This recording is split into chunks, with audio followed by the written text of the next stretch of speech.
Polaris. Into the north window of my chamber glows the pole star with uncanny light. All through the long hellish hours of blackness it shines there. And in the autumn of the year, when the winds from the north curse and whine, and the red-leaved trees of the swamp mutter things to one another in the small hours of the morning under the horned waning moon, I sit by the casement and watch that star. Down from the heights reels the glittering Cassiopeia as the hours wear on, while Charles Wayne lumbers up from behind the vapor-soaked swamp trees that sway in the night wind.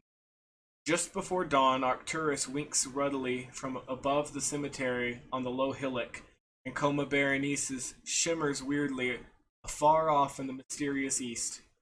But still the pole star leers down from the same place in the black vault, winking hideously like an insane watching eye which strives to convey some strange message, yet recalls nothing save that it once had a message to convey. Sometimes, when it is cloudy, sleep. Well do I remember the night of the great aurora, when over the swamp played the shocking coruscations of the demon light. After the beam came clouds, and then I slept. And it was under a horned waning moon that I saw the city for the first time. Still and somnolent did it lie, on a strange plateau in a hollow between strange peaks. Of ghastly marble were its walls and its towers, its columns, domes, and pavements.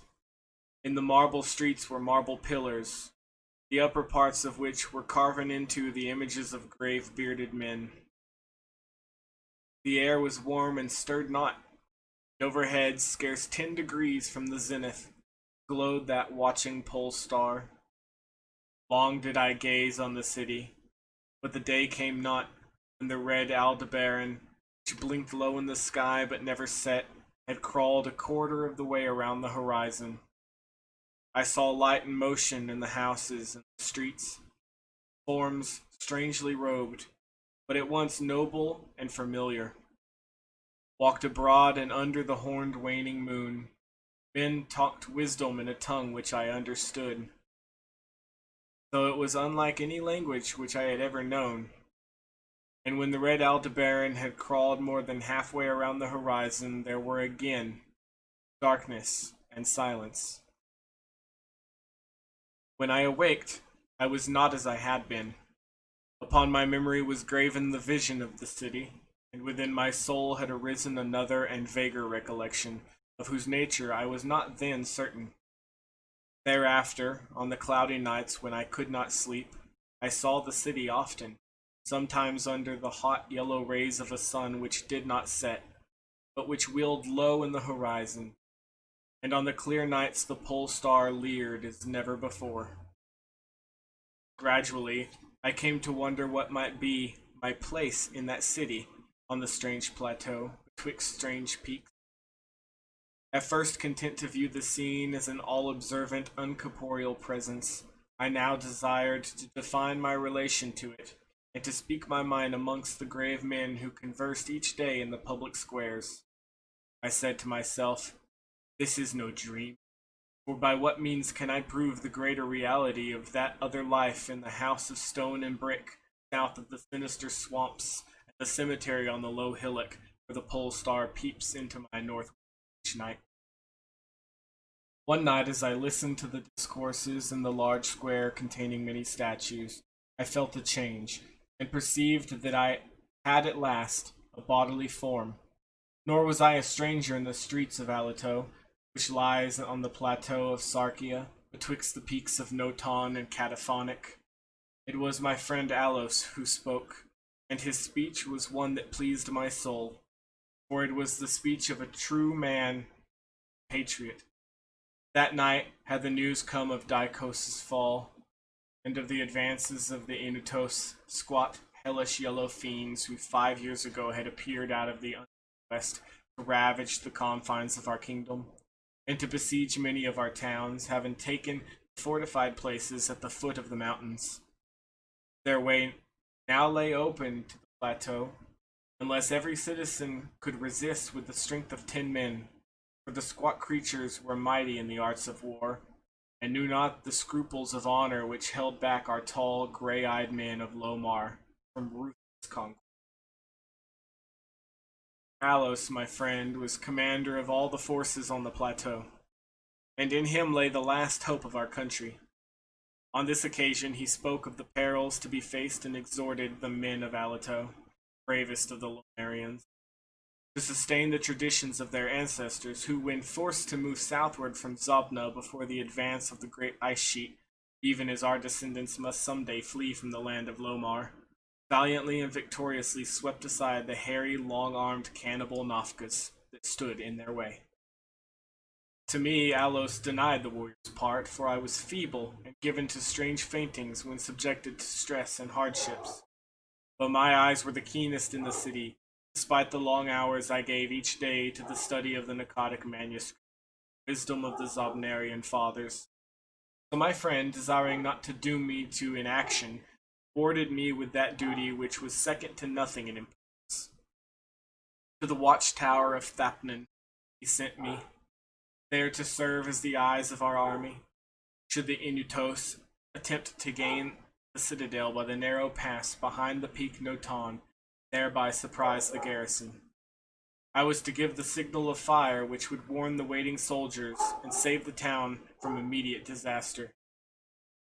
Alone I mounted the tower, for every man of stout body was needed in the passes below. My brain was sore dazed with excitement and fatigue, for I had not slept in many days. Yet was my purpose firm, for I loved my native land of Lomar and the marble city Alato that lies betwixt the peaks Noton and Cataphonic. But as I stood in the tower's topmost chamber, I beheld the horned waning moon, red and sinister, quivering through the vapors that hovered over the distant valley of Banoff. And through an opening in the roof glittered the pale pole star, fluttering as if alive, leering like a fiend tempter. Methought its spirit whispered evil counsel, soothing me to traitorous somnolence with a damnable rhythmical promise which it repeated over and over. Slumber, watcher, kill the spheres, 26,000 years have revolved and I return to the spot where now I burn. Other stars anon shall rise to the axis of the skies, stars that soothe and stars that bless with a sweet forgetfulness. Only when my round is o'er shall the past disturb thy door. Vainly did I struggle with my drowsiness, seeking to connect these strange words with some lore of the skies which I had learnt from the Narcotic manuscripts. My head, heavy and reeling, drooped to my breast, and when next I looked up, it was in a dream, the pole star grinning at me through a window from over the horrible and swaying trees of a dream swamp. I am still dreaming. In my shame and despair, I sometimes scream frantically, begging the dream creatures around me to waken me ere the Inutos steal up the pass behind the peak Noton and take the citadel by surprise. But these creatures are demons, for they laugh at me and tell me that I am not dreaming. They mock me whilst I sleep, and whilst the squat yellow foe may be creeping silently upon us. I have failed in my duties, and betrayed the marble city of Alato. I have proven false to Alos, my friend and commander. But still these shadows of my dreams deride me. They say there is no land of Lomar save in my nocturnal imaginings, that in these realms where the pole star shines high and red Aldebaran crawls low around the horizon, there has been naught save ice and snow for thousands of years, and never a man save squat yellow creatures blighted by the cold called Eskimo. And as I writhe in my guilty agony, frantic to save the city whose perils every moment grows, and vainly striving to shake off this unnatural dream of a house of stone and brick south of a sinister swamp, and a cemetery on a low hillock, the pole star, evil and monstrous, peers down from the black vault, winking hideously like an insane watching eye which strives to convey some message, yet recalls nothing save that it once had a message to convey.